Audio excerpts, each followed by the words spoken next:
Vamos então dar continuidade a esse projeto que se chama Podcast Sobed. E hoje, meu nome é Fábio Segal, eu vou ter a oportunidade de entrevistar um grande amigo, um grande endoscopista, Dr. Eduardo Opitz. Dr. Eduardo, eu gostaria que você contasse para nós a sua formação, como é que foi a chegada na endoscopia e a participação na SOBED. Bom dia, Fábio. Obrigado pela oportunidade. Também é uma grande honra ser entrevistado por ti, um grande amigo. Bom, eu comecei fazendo clínica médica, medicina interna, depois gastroenterologia, e dentro da gastroenterologia eu me apaixonei pela endoscopia.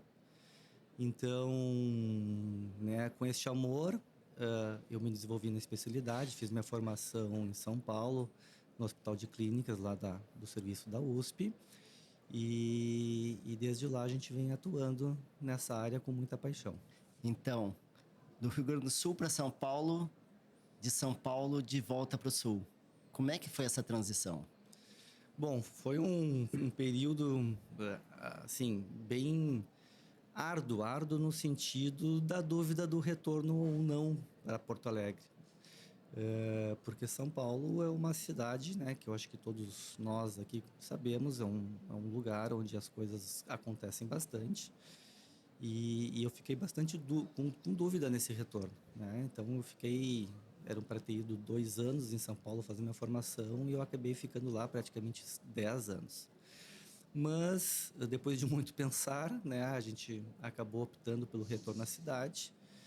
E desde lá a gente vem atuando em diversos serviços, dentro da endoscopia. Foi no início, é difícil para todo mundo, mas como um grande amigo meu me falou, sempre há espaço. Então, tô feliz, tô bem colocado, existe ótimos serviços, ótimos colegas dentro da nossa cidade lá em Porto Alegre. E a gente vem atuando lá, então, nesse sentido. Perfeito. Bom, todos nós sabemos que a endoscopia se tornou uma especialidade muito grande e a gente acaba tendo que escolher nichos de atuação. E a via biliar foi um dos nichos que tu desenvolvesse e que tem trabalhado nos últimos tempos e fez até com que tu fosse aos poucos se identificando com a atividade associativa e indo trabalhar na SOBED. Me conte um pouco mais sobre essa paixão. Exato, A endoscopia, como especialidade, como as outras especialidades, elas já estão, assim, entre aspas, subdivididas, É muito difícil a gente se tornar especialista em tudo que acontece dentro da nossa especialidade. E a CPRE se apresentou para mim como algo apaixonante, E aí, desde este meu retorno, eu venho me dedicando mais especificamente a essa área da CPRE. A gente atua em diferentes hospitais, Claro que a gente faz os outros exames diagnósticos, terapêuticos, mas a CPRE foi uma forma também que me ajudou neste retorno, Eu acho que é importante a gente também se dedicar a uma área mais especificamente até para as outras pessoas, quando se lembrar de alguém, de alguma coisa, até na questão associativa, te identificarem dentro de uma área específica. Então, a gente vem trabalhando nesse intuito e isso, claro, que nos ajudou a ser reconhecido pelos pares e também abrir portas dentro da própria SOBED nesse sentido. Perfeito. Bom, nós todos vivemos uma grande catástrofe que foi a pandemia. E isso fez com que a gente se deparasse com um vírus que levou ao comprometimento de todos os órgãos, de todos os sistemas do nosso corpo. Especificamente, assim, uma situação clínica, vamos dizer assim, comum, foi a hepatopatia associada ao Covid. Então, eu gostaria que, vamos dizer assim, tu pudesse falar assim, sobre esse impacto e como a endoscopia pôde e pode ainda ajudar no auxílio tanto do diagnóstico quanto do tratamento das lesões em decorrência do Covid. Obrigado. Ontem a gente participou de uma mesa, né, com colegas cirurgião e gastroenterologista, e a gente representou a SOBED. É uma patologia nova que nós ainda estamos aprendendo, né? São 3 anos aí de Covid, então a gente tem muita coisa ainda para aprender e evoluir no entendimento desta doença. A gente sabe que o Covid, né, acomete o aparelho digestivo, né, em sintomas às vezes mais leves, como diarreia, dor abdominal e etc., mais na questão clínica.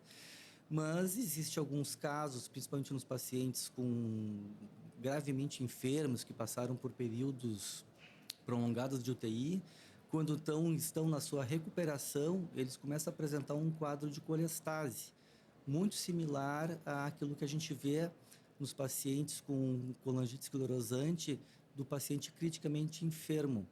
E os pacientes com COVID, alguns deles, obviamente, não é uma coisa, né, um número expressivo, começa a apresentar, bem no momento que eles estão se recuperando da questão cardiorrespiratória, começa a apresentar esse quadro de colestase. Dentro do entendimento da colangiografia, né, às vezes a gente tem muito pouco para atuar nisso aí, porque é mais uma lesão evolutiva e progressiva intrahepática do que qualquer outra coisa. Ontem se discutiu bastante como é que a CPRE poderia ajudar nisso aí.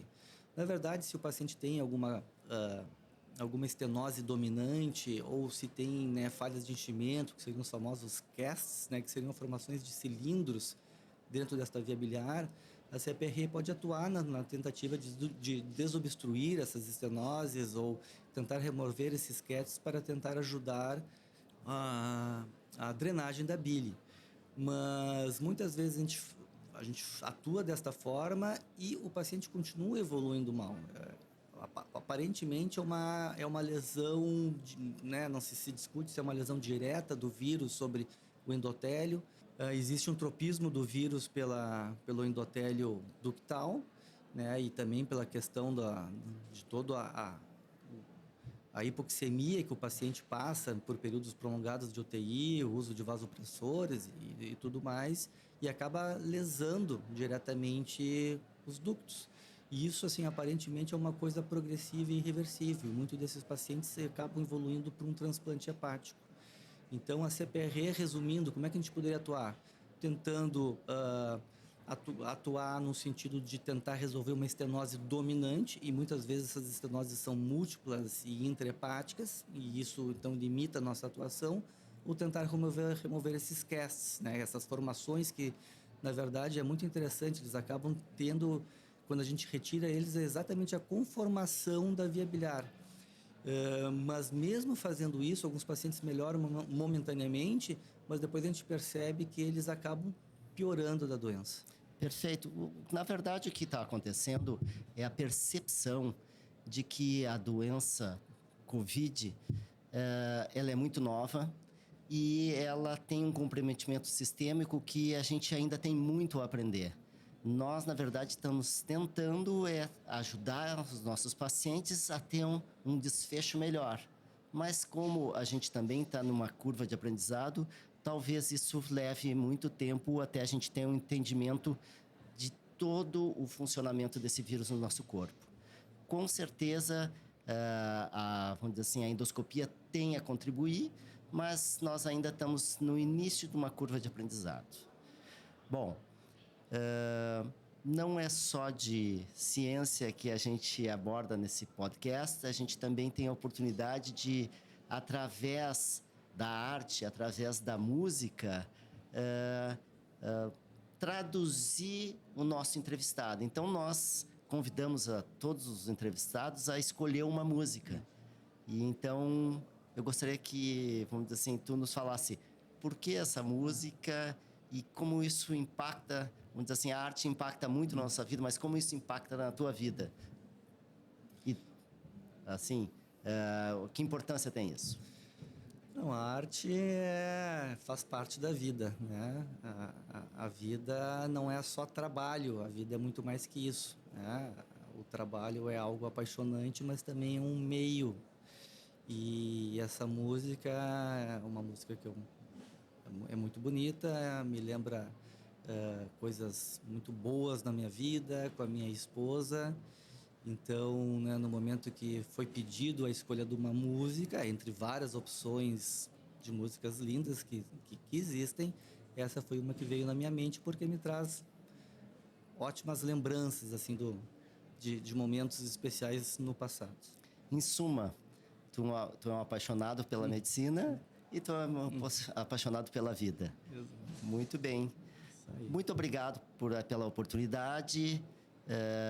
Esse é um projeto que busca, vamos dizer assim, o acesso das pessoas de uma maneira mais fácil, seja do conhecimento médico, seja sobre a endoscopia, seja sobre a vida.